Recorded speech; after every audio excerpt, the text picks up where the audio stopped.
Most places dry, lengthy spells of sunshine and temperatures ticking up further, more widely into the mid-20s on Wednesday, perhaps 28 across the southeast. Cooler around some coasts and again cooler in the far northwest as these weather fronts persist. But further south, the high pressure persists, and actually as it starts to amble to the east, it allows even hotter air to spread northwards. So the heat building, probably peaking on Friday, where temperatures in the southeast likely to exceed 30 degrees. Coming up on Dan Wootton Tonight with me, Patrick Christys, are the Freedom Convoys finally about to have their names cleared in a massive blow for COVID authoritarian Justin Trudeau? Their spokesperson joins me as the Canadian establishment tries to repair the damage of their smear campaign. Plus, there's unfiltered opinion from Rakib Ehsan and positive Professor Carol Sikora. And I'll break down the top headlines of the day with my superstar panel, Daily Express columnist Carol Malone, senior reporter at the newspaper Benjamin Butterworth, and former Brexit MEP and political commentator Belinda de Lucy. That's Dan Wootton Tonight, Monday to Thursday, 9 p.m. to 11 p.m, right here on GB News.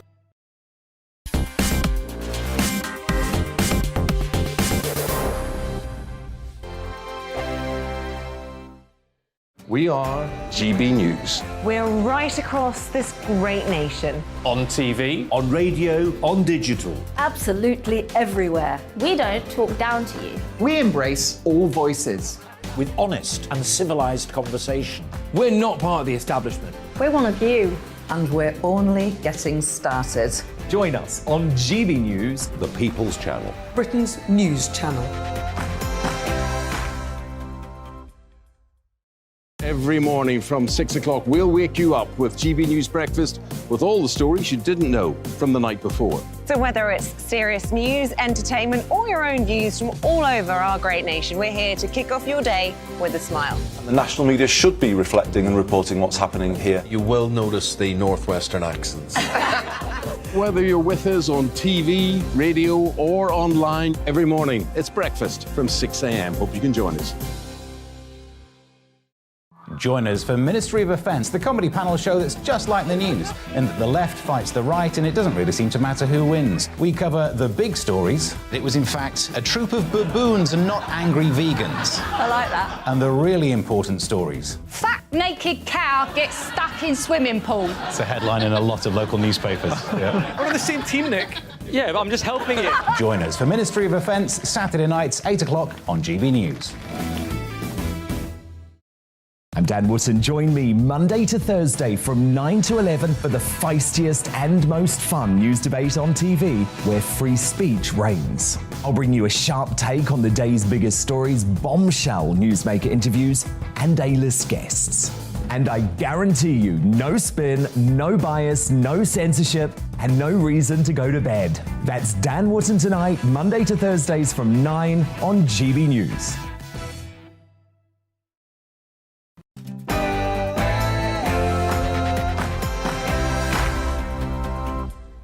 Hey, welcome along. It's 8 p.m. British summertime and the second year of GB News starts right now. Exactly 12 months ago, 8 p.m. June 13th, 2021, this channel came on air. And it's a pleasure and a privilege to be here when all the genius media whiz kids said we wouldn't be here and predicted we'd be gone, 51 weeks ago. I wasn't the guy who was sitting here 12 months ago. That was some other fella. He's still on his summer sabbatical, is he, that guy? Oh, what's that? He's doing the traffic bulletins on Super Gold FM on Radio Rockall. I didn't know that. I'm a bit of a Johnny-come-lately, but Dubes and Alistair and Nana and Darren and the other charter members of the GB News Presenters Club are all here, still doing what they were doing on day one, and I'm honoured to be a belated member of their ranks. I happened to switch on Dubes, I think it would be last September, and I thought, you know, this station is kind of fun. It'd be nice to be a part of it. The reason we're here is because the very narrow bounds of public discourse in the old legacy media and in the new social media are just ludicrous and absurd, and we need to widen them, especially after the last 2 years of rigorously policed media groupthink. So tonight we'll try to do what we do every night and just expand the parameters of the debate just a little in defiance of the big shut-up which is all around us. As you know, I'm a fan of that marvellous line from Ring Lardner's short story, The Young Immigrants, published just about a century ago. Shut up, he explained.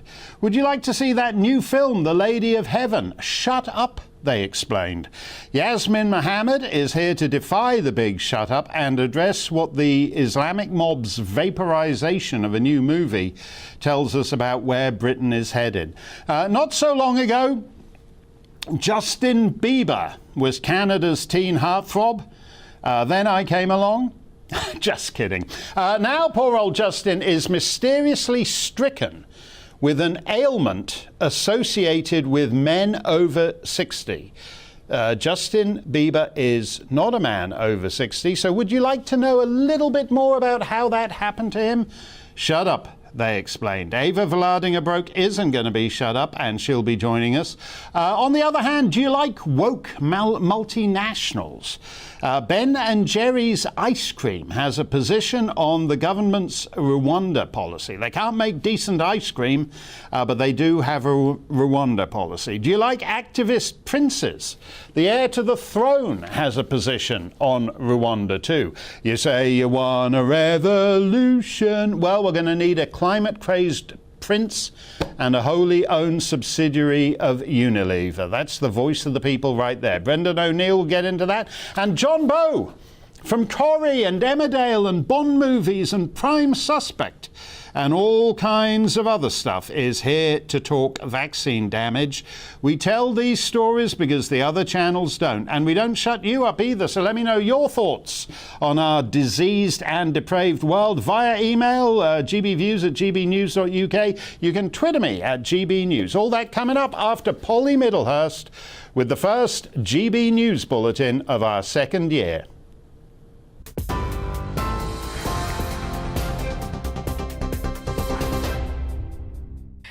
Mark, thank you. Good evening. The top stories tonight, as you've been hearing from Mark. The Foreign Secretary insists new proposed legislation which overrides parts of the Northern Ireland Protocol does not breach international law.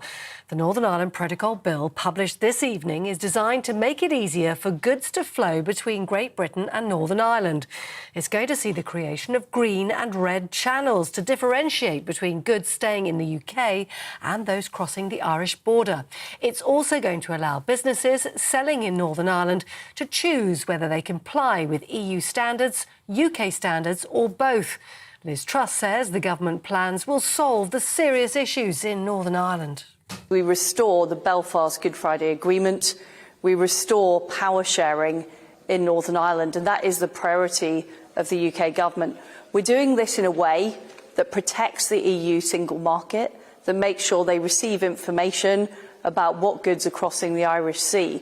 So we are maintaining the core principles of what we're doing, and we are acting within international law. I'm very willing to negotiate with the EU, but they do have to be willing to change the terms of this agreement, which are causing these very severe problems. Well, the new bill will be debated and voted on by Parliament. European Union Vice President Maroš Šefčovič says it puts trade with the EU under pressure. It is with significant concern that we take note of today's decision by the UK government to table legislation disapplying core elements of the protocol. The protocol provides business operators in Northern Ireland with access to the EU single market for goods. The UK government's approach puts this access and related opportunities at risk. Well, in other news today, Court of Appeal judges have refused to grant a second bid to stop a deportation flight taking asylum seekers to Rwanda tomorrow. A union which represents more than 80% of Border Force staff, as well as the charities Care for Calais and Detention Action, tried to block the first flight. Charity Asylum Aid had issued another legal challenge which was also denied. Around 37 migrants were scheduled to be on the flight tomorrow, but now that number has gone down to just 11. And the actor Kevin Spacey will appear at Westminster Magistrates Court on Thursday. He's charged with 4 counts of sexual assault against 3 men. The 62-year-old has also been charged with causing a person to engage in sexual activity without consent. The Oscar winner previously said he would voluntarily appear in a British court because he's confident he can prove his innocence. You're up to date on TV, online and on your radio via DAB+. You're watching GB News, and now it's time for Mark Steyn.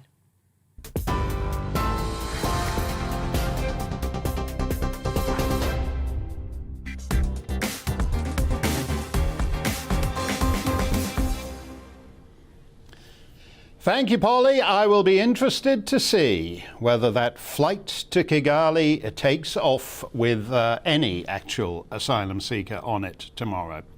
The Western world is bifurcating into 2 groups of people. On the one hand, a law-abiding person, such as, in all probability, your good self. And fellows like you are now micro-regulated in every aspect of life, whether you're permitted to visit your Auntie Mabel in hospital, whether you can board a flight to go lie on a beach in Spain or visit Cousin Wilf in Brisbane. Oh, don't worry, there's still freedom of movement for an entirely different group of people, a second group of people, free just to wash up on England's southern shore whenever they want. Nobody asks for their passports, their vaccine passports, their proof of a negative test. We're being warned about a lethal new variant right now. It's coming any day. It'll be making landfall any moment now. Scary. We may have to lock down all over again.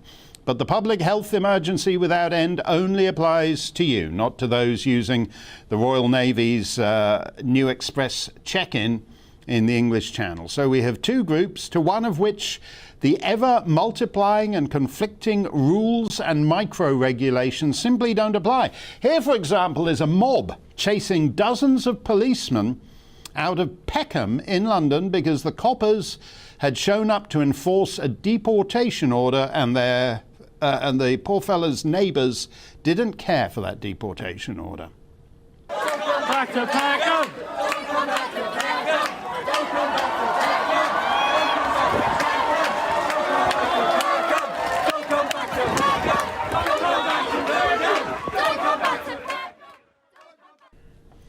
Don't come back to Peckham, don't come back to Peckham. Dozens and dozens of policemen chased out of Peckham by a conga line chant. The useless plods had actually succeeded in arresting the scheduled deportee, but when the mob surrounded their van, they decided to de-arrest him and release him to the seething hordes of Peckham.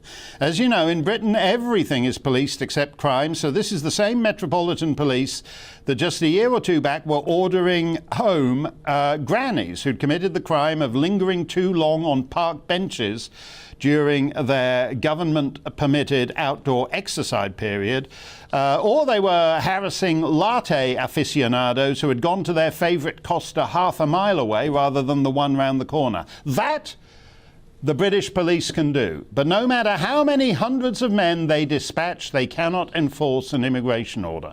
On the other hand, the West Yorkshire Police, the same constabulary that turned a blind eye to serial gang rape of girls in Rotherham for decades, the West Yorkshire Police managed successfully to arrest a candidate in the Wakefield by-election for, quote, racism, and then released him without charge 12 hours later, having successfully scuttled his day's campaigning. The candidate, Paul Golding, of the Britain First Party, is a bit strong meat for a lot of people, but it's not a good sign when the police get to decide which lawful candidates are permitted to meet the citizenry and which aren't. Next time the coppers may decide to shut down your candidate. John O'Sullivan, who'll be on our show tomorrow, made a sharp point here a couple of months back when he observed that the mob, the revolutionary activists on the street, are only feted and celebrated when they act as shock troops for the establishment. The establishment is in favour of open borders. The Prince of Wales is, the House of Lords are, Ben and Jerry's are. So when the revolutionaries prevent immigration enforcement, hooray, good for them. Likewise, they're OK with this scene, a scene from Sheffield, a mob intimidating and bullying a cinema manager into cancelling the film screening. And eventually he surrenders. Manager of this cinema are confirming that we have cancelled this film and will not be showing it again.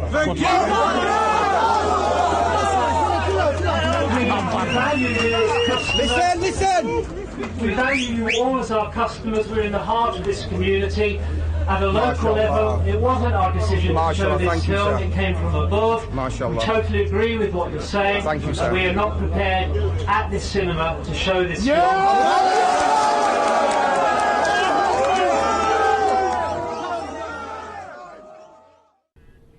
That's a film called The Lady of Heaven, which is a picture made by Shia Muslims about Fatima, whom they believe is the only biological daughter of Muhammad, and Sunni Muslims believe something else. So we now have Sunni Shia doctrinal disputes on the streets of Britain. Gotta love that multiculti vibrancy, right? So you can't see The Lady of Heaven in Sheffield, nor can you see it in Bradford, which has just been named the United Kingdom's City of Culture. It's certainly extremely cultural. 70% of men under 40 in Bradford are practicing film critics. You can tell they're film critics because they have full beards and shout Allahu Akbar, which is Arabic for nothing to see here. So much for Yorkshire. How about the Midlands? Birmingham will not tolerate the disrespect of our Prophet, peace be upon him, and there will be outcomes from your actions. You will have repercussions for your actions. We have been trained from birth that we must defend the honor of our Prophet, and we will lay our life on the line. Man, that is some trenchant movie criticism right there. That's tougher than Barry Norman was on Dude, Where's My Car 7 back on Film 93. Let me know your take, gbviews at gbnews.uk, or you can tweet me. What's going on here? Yasmine Mohammed was raised on the fractious border between the strictures of Islam and a free Western society, and it's always great to see her. Yasmine, what are we meant to make of the mob shutting down a lawful film in cities all across the UK? Well, Mark, that mob is full of people who are arrogant, selfish, who think that just because they don't like something, that nobody else should have the right to see it. That's a supremacist attitude that those goons have. They feel that they get to control what other people see and what other people hear. And the tragedy here is that people like that video where you just showed, that cinema manager responds by saying things to them like, I totally agree with everything that you're saying, we're going to shut this down. And for the film to get shut down across the UK, that's the real tragedy here. Because when you have a bunch of people yelling and screaming, what you're supposed to do with those bullies is ignore them or just get the police involved, you know, to protect. They said that they shut it down because they're afraid for the cinema managers. Well, you know, as sad as you said the police are in the area, they can control the situation, they can get security guards, they can protect the people in the theater. But to shut down free speech, to shut down free expression, to capitulate to these bullies, to capitulate to the mob, was the absolute worst possible thing that could happen, because that is why they continue.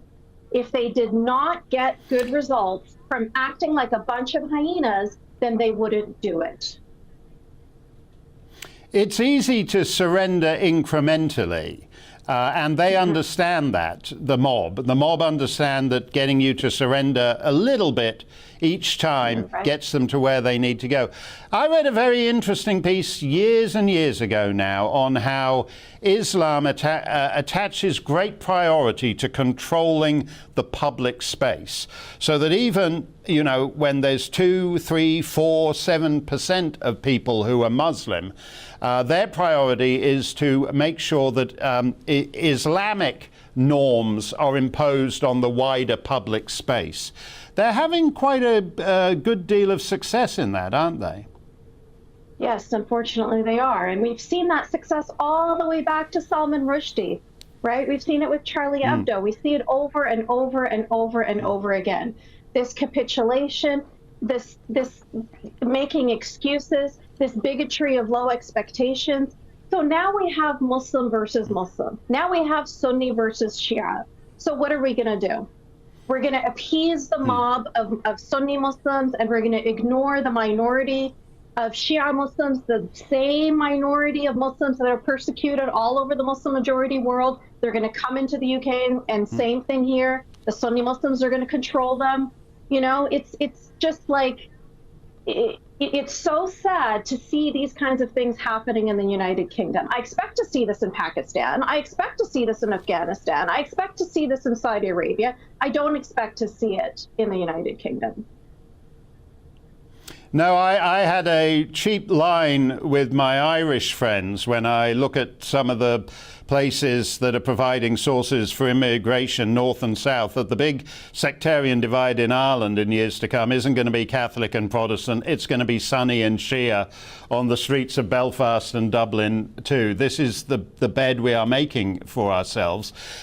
Because of this, Boris Johnson wound up getting rid of his advisor on Islamophobia because, as usual, the big shot imam came out in favour of censoring the movie and driving it out of cinemas. Why do Western prime ministers in 2022 have Islamophobia advisors?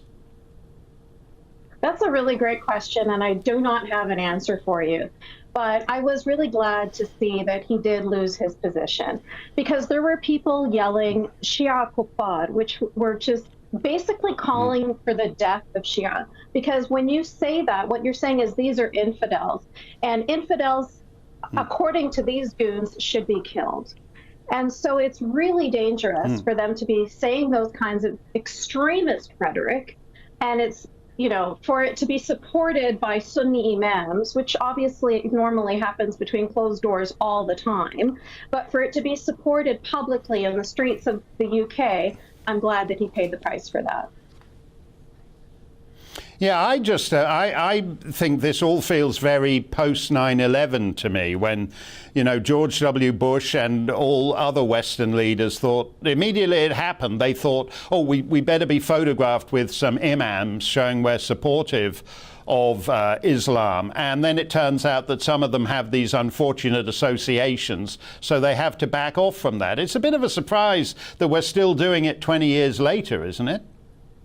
Absolutely. I mean, that has happened so many times I can't even count, not just with politicians, but choosing Muslim women, for example, to be the face of L'Oreal, and then finding out that she's got these horribly anti-Semitic tweets where she's praising Hitler. You know, that kind of thing happens over and over and over and over again. So yeah, if you want a virtue signal and be like, look at me standing beside a Muslim person, that makes me, you know, that gives me some brownie points or something, then you better be careful and pay attention and check the background of that Muslim person you're standing next to. Because, you know, it's generally the extremists are the ones that are trying to push themselves out there. That is fantastic, though, L'Oreal. You would have thought that was the minimum thing. Don't hire somebody who's hot for Hitler. And yet these big shot corporations can't even manage that. It's incredible. Thank you very much, Yasmine. It's always terrific to see you, and it takes a lot of courage to speak out about this stuff. But it's getting worse, because the easiest thing in the world is just to surrender bit by bit. So if you don't like the way they reacted to this movie, wait another 5 years and see what else their mob is complaining about. Up next, your take, GBViews at gbnews.co.uk. Plus John Bowe, you know him from Corrie and Emmerdale, but he's given up Coronation Street for Vaccination Street. He's abandoned Emmerdale for Jabberdale, heading down a very dark road to figure out the truth about those injured and killed by the vaccines. Don't touch that dial, we're coming right back.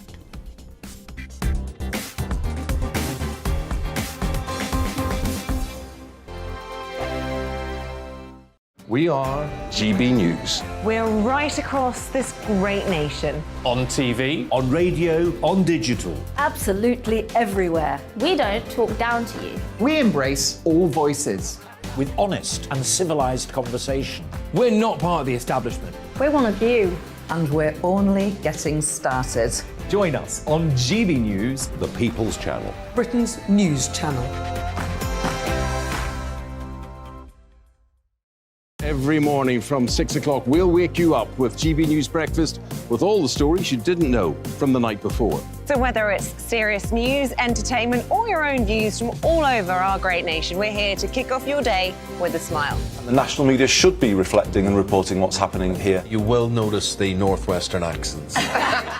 Whether you're with us on TV, radio, or online, every morning, it's breakfast from 6 a.m. Hope you can join us. Join us for Ministry of Offence, the comedy panel show that's just like the news, in that the left fights the right and it doesn't really seem to matter who wins. We cover the big stories. It was in fact a troop of baboons and not angry vegans. I like that. And the really important stories. Fat naked cow gets stuck in swimming pool. It's a headline in a lot of local newspapers. Yeah. We're on the same team, Nick. Yeah, but I'm just helping you. Join us for Ministry of Offence, Saturday nights, 8 o'clock on GB News. I'm Dan Wootton. Join me Monday to Thursday from 9 to 11 for the feistiest and most fun news debate on TV, where free speech reigns. I'll bring you a sharp take on the day's biggest stories, bombshell newsmaker interviews, and A-list guests. And I guarantee you, no spin, no bias, no censorship, and no reason to go to bed. That's Dan Wootton Tonight, Monday to Thursdays from 9 on GB News.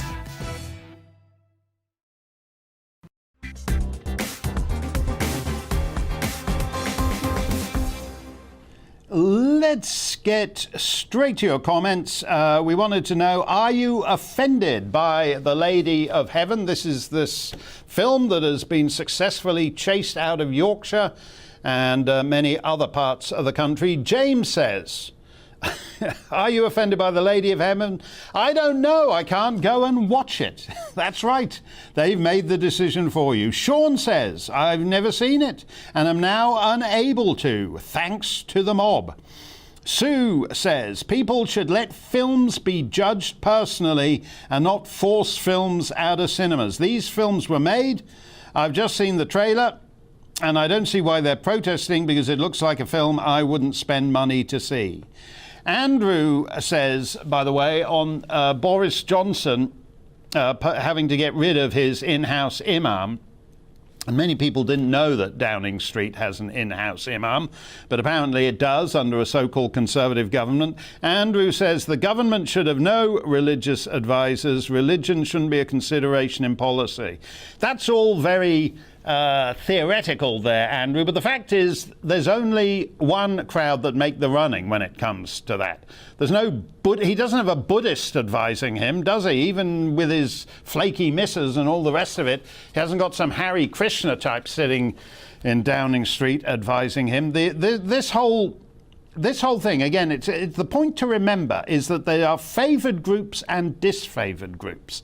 And the reason he is a big shot imam with access to 10 Downing Street, no Conservative can get the Prime Minister's ear. He's got no Conservatives at all saying anything remotely Conservative into his ear. But a big shot imam can put Islam's views on motion pictures. By the way, we should extend this. We live in a very bizarre age. Do you notice that unless it's like some film about Fatima that gets chased out of Bradford, we have no films about anything at all? You know, because Hollywood is in league with the Chinese Communist Party, so none of their stupid half-wit superhero films have anything to say about the world we live in, because they don't want to say anything that would offend the Chinese. So we should actually be doing what these guys have just done to the Lady of Fatima, whatever it is, the Lady of Heaven, I'm all about Fatima. We should actually be doing that to X-Men 37 and Cardboard Man 23 and Franchise Girl 42 and all these other stupid superhero movies where they rip a hole in the space-time continuum with the stupid CGI battle scene that goes on for 40 minutes, because that's easier to do than saying anything about the state of our world. We now live in an age of corporate storytelling. Justin Trudeau has COVID again. I think this is the third time, which would seem to be a lot for one so luxuriously boosted.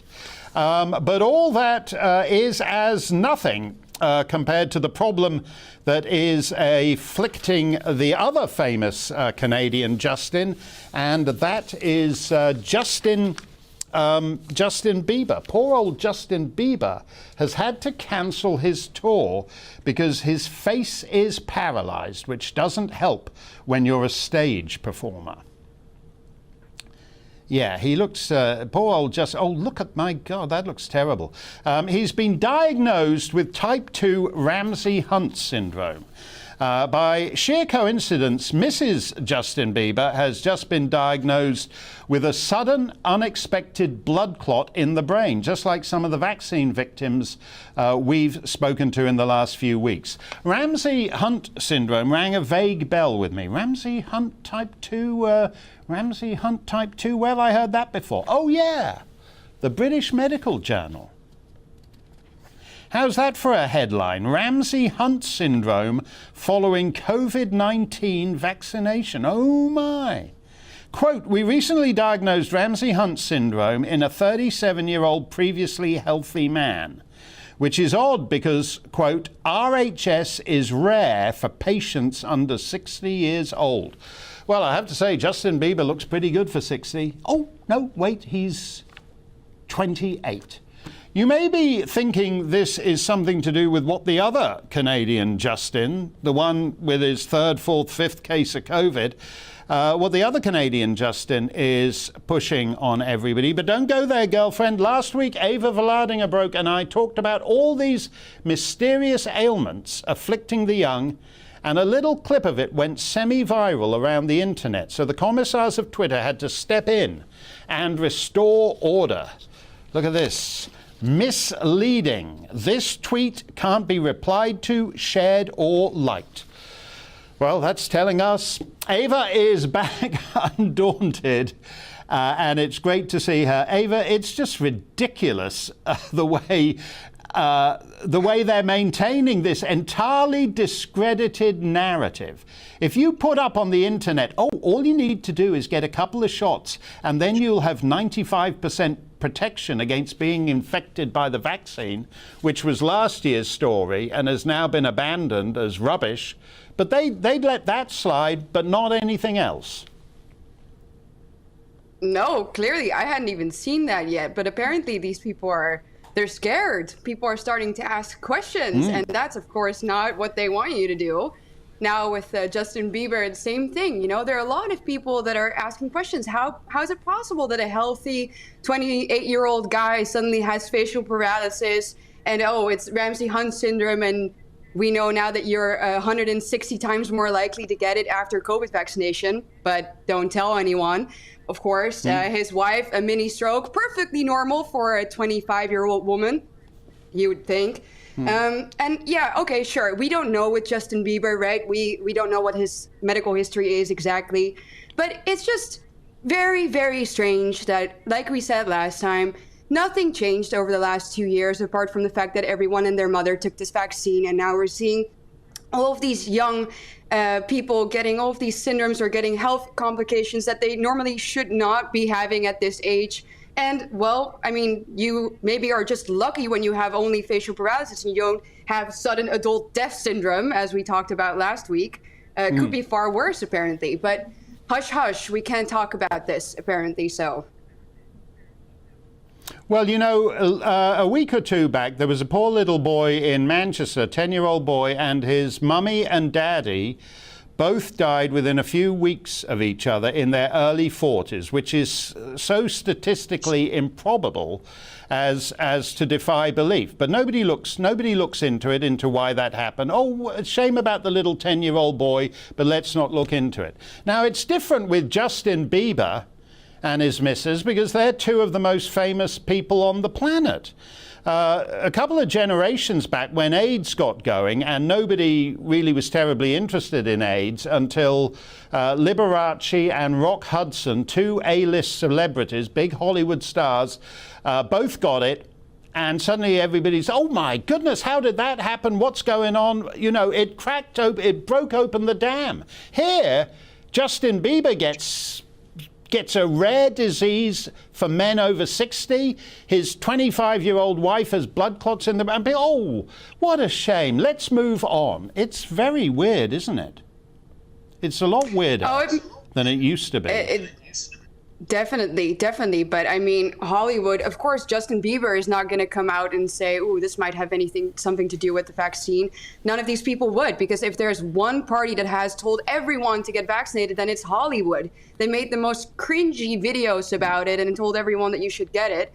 And of course, so Hollywood's going to try and cover this up as much as they possibly can. And Justin Bieber would be very foolish to come out and even talk about this maybe correlation between him getting vaccinated and this Ramsay Hunt syndrome. He's been asking everyone who goes to his concerts to show proof of vaccination. And Hollywood would probably cancel Justin Bieber faster than the rate at which conservatives have been canceling their Netflix subscriptions if he were to come out and talk about this. So I don't think that Hollywood has any interest in telling the truth about this or having these types of stories be brought to light. They're going to tell you that it has nothing to do with that, of course.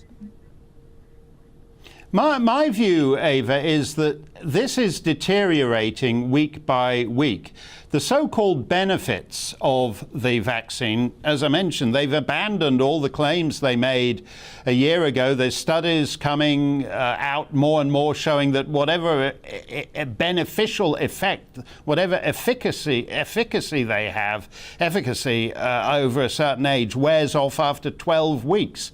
And yet at the same time, that's what peer-reviewed journals are saying. And yet at the same time, they're insisting we jab ever younger and younger and younger and younger people. If he did, we don't know Justin Bieber's thing. If he did get a jab, he didn't need to get a jab because he's 28 years old. So he didn't need any jabs. He's not at risk from this thing. And yet the governments are still insisting, oh no, 28, 24, 17, 12, 9, 3 years old, you need to get your jabs. Justin Trudeau just did it today.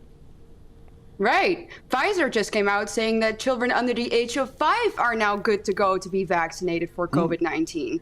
So they're not stopping. And Justin Trudeau, well, he just got COVID for the third time, as you said, and he had just traveled, and he's basically living proof now of the fact that the policies that he has, which means that nobody who is unvaccinated can travel within Canada or leave the country, not by airplane nor by boat or train, that those policies are absolute nonsense. He just traveled, he's vaccinated, he got COVID. And now we have a situation where the vaccinated can be positive and travel, and the unvaccinated can't travel at all. So it shows once again that these people know exactly what they're doing. It has nothing to do with the science, and not just Justin Trudeau. Talking about America, we've talked about this before, unvaccinated foreign travelers still cannot travel to the US. You'd think, okay, maybe if Biden's administration reviews this information again, they'll finally drop this ridiculous restriction. Well, it turns out they did. And what did they do? They only took away the requirement to be tested, and they left the vaccine mandate in place, which is just adding insult to injury at this point. So these people are reevaluating their restrictions, their draconian measures, but they're keeping them in place because they can, and they just want to, as Macron said, you know, just make the lives of the unvaccinated impossible. He said it much ruder than that, Ava. I don't know how good your French is. He said he wanted to emmerder, and even Yeah, every day. And even unilingual Anglophones know the root of that word. But it's absolutely insane, because actually right now, if you look at the statistics, the unvaccinated are no threat to anybody. It's Justin Trudeau jabbed up the wazoo, jabbed over and over and over, and he's catching COVID every fortnight, passing it on to somebody presumably every fortnight, and yet they let him go maskless with his nonagenarian queen in Windsor Castle. These people don't believe the rules they're imposing on the rest of us. No, they don't believe them. And when I'm talking about this to you, that makes me think we shouldn't even be trying to tell them that it's illogical what they're doing. They know it's illogical what they're doing. They're just playing a power game here. So maybe we should also stop talking about the medical evidence that proves them wrong, as if they care. So maybe we should stop caring about that too and just tell them to sod off. Yeah, I'm with you on that. Ava, you need to get out of America and form the sod-off party in the European Parliament that is just in favour of all these people sodding off and letting us have our 2019 lives back. You heard it here first, folks. Ava's going to be launching the sod-off party. She'll be president of the European Commission in a couple of weeks, if there's any justice. Do your worst to us, Twitter commissars. Sod off. Can you say that before the watershed? I'm in enough trouble with Ofcom anyway, so you can have that one for free on me, Ofcom guys. Coming up, Stump the Steyn, GB Views at GBNews.UK. Plus, how do you make Ben and Jerry's ice cream even more insufferably woke? Make it Ben and Jerry and Charles. We'll get into that with Brendan O'Neill up next.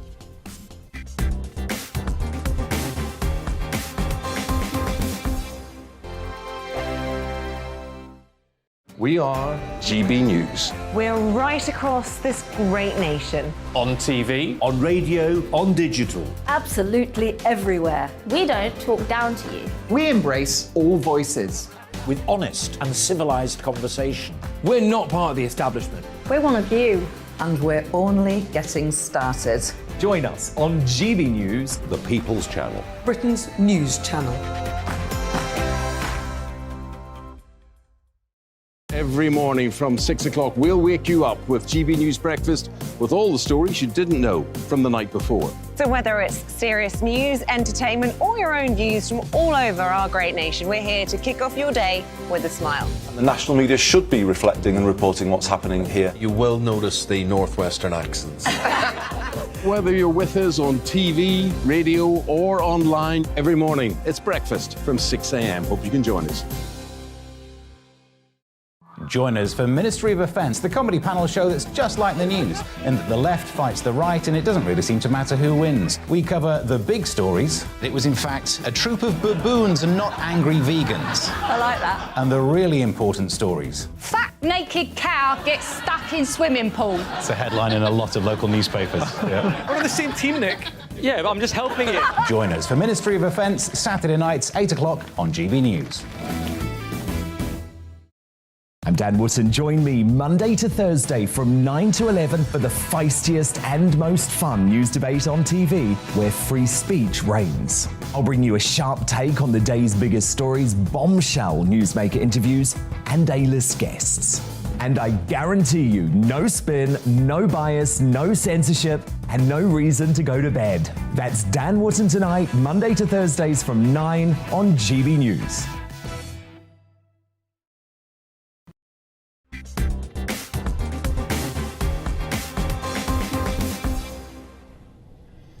Full disclosure, I don't care much for Ben and Jerry's ice cream. In my view, they put all these chunks of stuff in it because the actual ice cream isn't terribly good, so I don't even have to get into their politics. I just think they're lousy at making vanilla ice cream. On the political side, I do rather admire the way a wholly owned subsidiary of the Anglo-Dutch multinational Unilever gets to pass itself off as some Vermont hippie family farm operation. On the day same-sex marriage was legalised, I happened to be tootling down the motorway in Vermont, and they had a roadblock at which Ben & Jerry's were handing out celebratory tubs of their Chubby Hubby flavour ice cream, now renamed for Gay Marriage Day, Hubby Hubby. If you're wondering what's in Hubby Hubby ice cream, it's 2 bananas and twice as many nuts. That's just another free one for Ofcom. I'm giving it all away tonight. As I said, too many chunks of stuff and not enough ice cream. Anyway, Ben & Jerry's went on a tear over the weekend about the government's plans to ship asylum seekers to Rwanda at the very same time as the Prince of Wales and future head of the Commonwealth, who'll be off to Rwanda for the Commonwealth Conference any day now. The Prince dismissed his mother's government's policy as, quote, appalling. Ben and Jerry and Charles, even more bananas, even more nuts. It's a pleasure to welcome back Brendan O'Neill from Spiked. Brendan, it's very odd to see princes and multinational businesses now hailed as the voice of the people. Very strange. Very strange indeed. It's like all the worst people you can imagine lining up against this policy, which is enough even to make someone like me, who's a bit skeptical of the Rwanda policy, want to almost support it.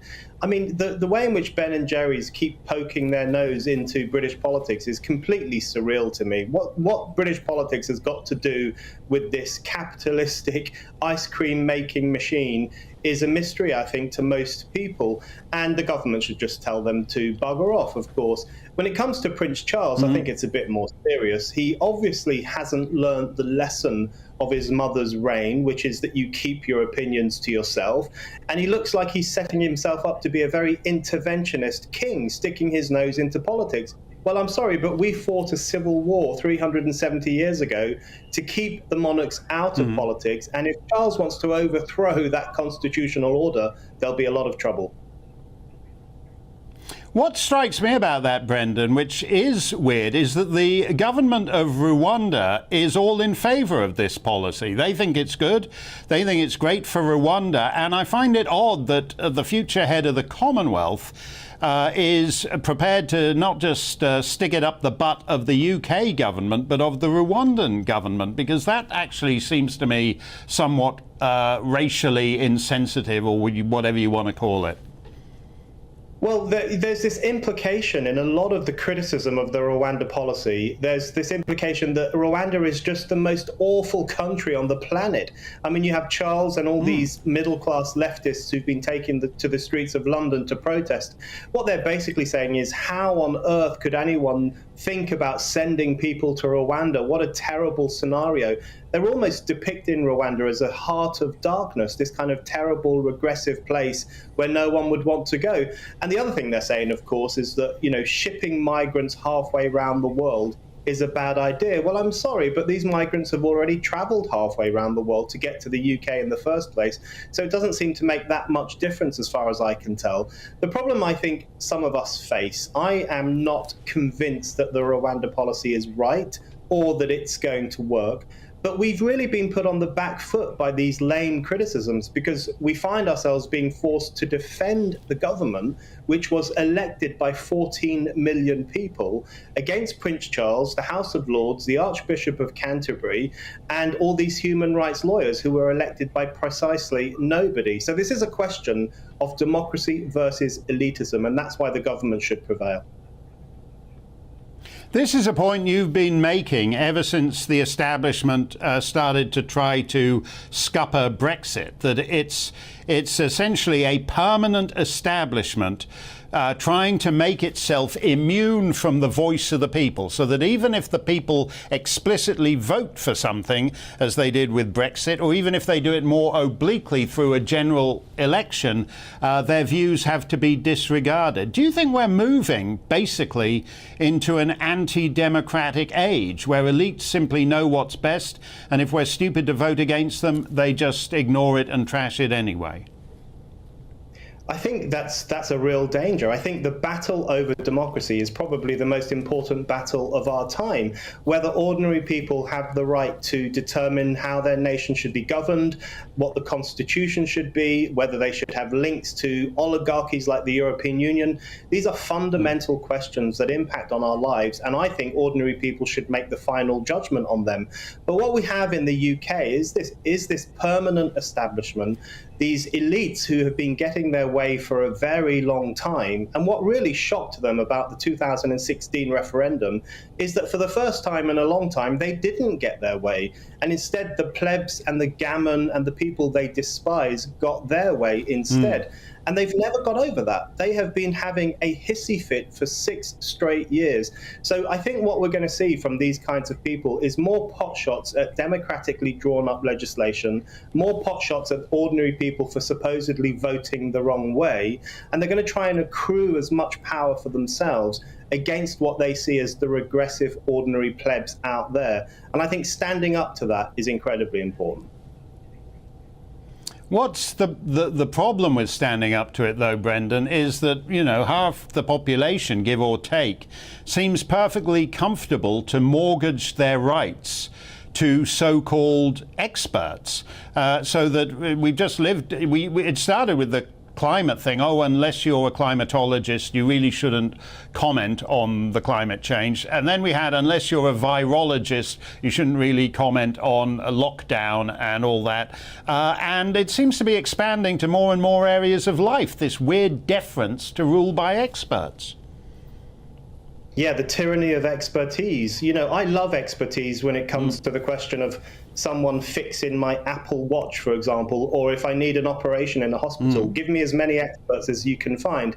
But when it comes to questions of how the country should be run, whether we should sign up to certain treaties, whether we should be in Brussels or out of Brussels, those are questions that all of us are capable of weighing up and making a judgment on. And that's what democracy means. It means trusting ordinary people, not as much as the elites, but more than the elites, because we recognize that ordinary people live in society in a way that many of these cut-off elites don't. And I think that the people who live on my street probably have a better understanding of this country and its needs than the people like Prince Charles or the Archbishop of Canterbury, who live in ermine luxury and never deign to go outside. So that's what democracy means. And you're right, there are rather too many people who are willing to sacrifice their democratic rights to the guidance of experts. But I think a rebellion has been brewing for a long time. We saw it with the vote for Trump, the vote for Brexit, the uprising of the Canadian truckers,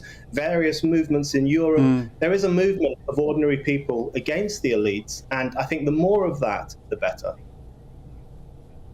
The funny thing is, on this Rwanda policy, I mean, even if they get the go-ahead, they're only going to really be sending maybe 100 guys a year to Rwanda. That's, you know, less than half the number of people who showed up on England's southern shore last night. So even the Rwanda policy itself acknowledges that actually doing anything about the problem on a large scale is now beyond a democratically elected government. Well, this is one of my problems with the Rwanda policy. I just don't think it's going to work. It seems to me to be a stopgap measure dreamt up by the British and probably by the French as well to try and do something about the reckless, lawless crossings that are taking place from France to England. Or rather, they recognize that there's not much they can do, and so they come up with this policy instead, which, as you say, is not really going to solve the problem or even remove all the people who come to the United Kingdom. The thing is, what I think we have to remind people of is that it is not racist to want to control your borders. It is the right of every sovereign democratic nation to determine who can come to the country and who cannot, what goods can come to the country and what goods cannot. And the thing is that leftists used to understand this. They used to support the idea of national liberation and the idea that a country needs to be in control of its destiny in order to be a true democracy. But of course, they've abandoned that idea, and now they walk around saying borders equals death and other crazy slogans. So their abandonment of the idea of borders is really an abandonment of the idea of democracy and a turn against ordinary people. So defending our borders, I think, is the first step to restoring the democratic health of this country. So something has to be done about who's coming to this country and why. Well said, Brendan O'Neill. You're absolutely right about that. And it is fantastic, actually, to see all these impeccable London lefties of good standing denouncing the frightful, ghastly idea of sending anyone to Rwanda. What a terrible place, when the whole theory of the Commonwealth is that all its member states are equal. And the UK and Rwanda are equally fine places, and this sort of neoliberal racist condescension, colonial condescension to Rwanda is actually spectacular to watch. Thank you very much, Brendan. It's always great to see you, and we appreciate your insights on this matter. In our closing moments, let's go stumping.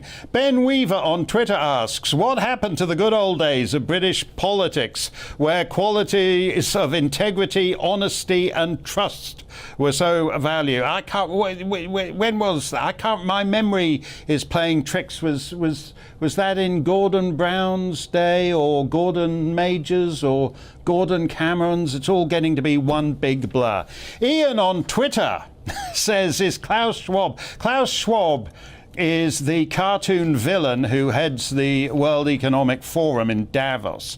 And Ian on Twitter says, is Klaus Schwab the next king of England and the world? Well, he more or less says that. We had that fantastic clip we played a couple of weeks back every day because I enjoyed it so much, where he said, and he practiced this Teutonic accent, because Klaus Schwab is actually from Wolverhampton. He just changed his name to Klaus Schwab to make him sound more like a stereotypical Teutonic megalomaniac. But Klaus Schwab opened the Davos conference by coming out and saying, the future does not just happen.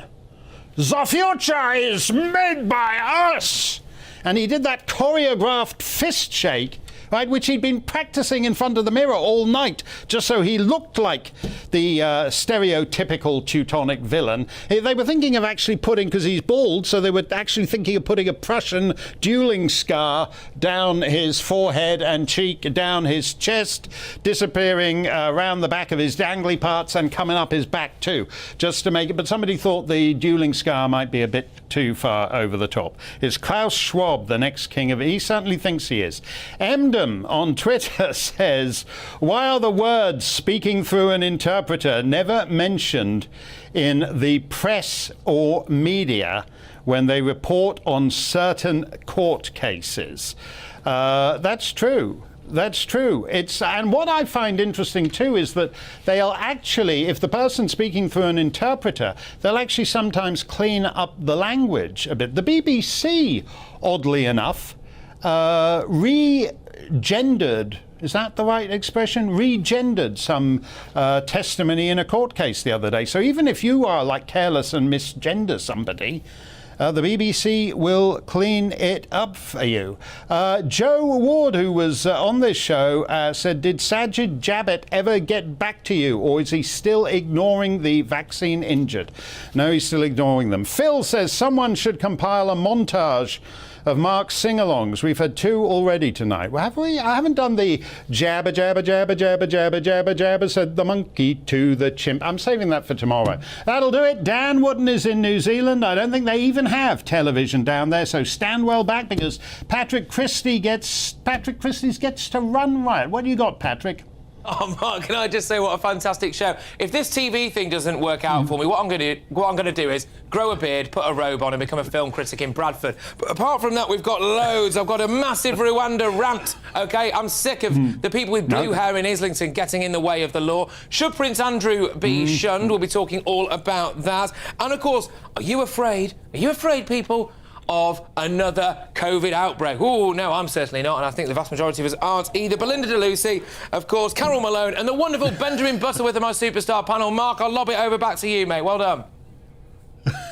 I'm terrified. I'm cowering before the next variant, Patrick. I'll have a sleepless night now. That's all coming up with the man. You're going to have a fun 2 hours. Best 2 hours on telly. And a great way to celebrate GB News' first birthday. All coming up after the weather. Stay safe, stay free.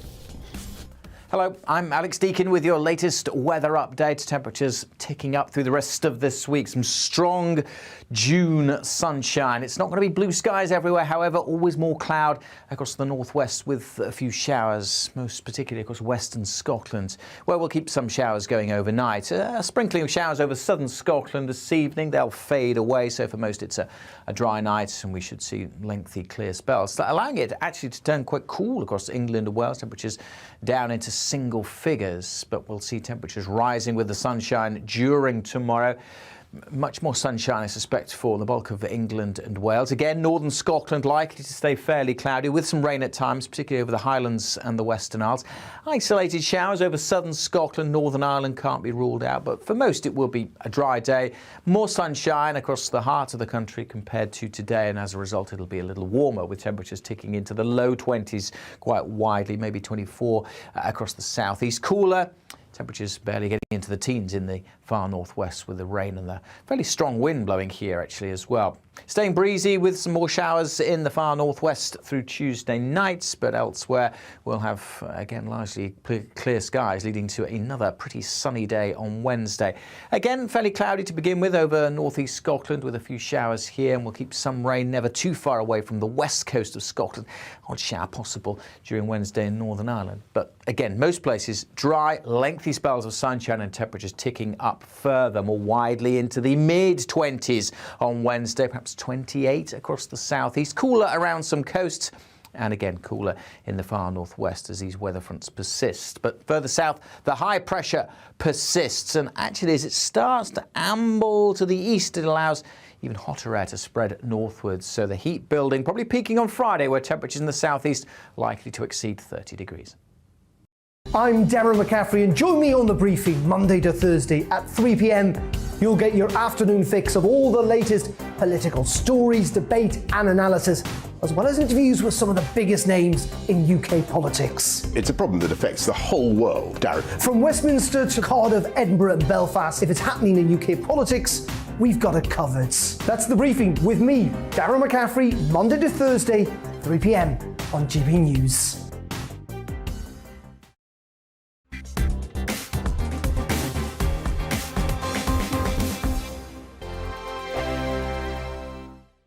We are GB News. We're right across this great nation. On TV, on radio, on digital. Absolutely everywhere. We don't talk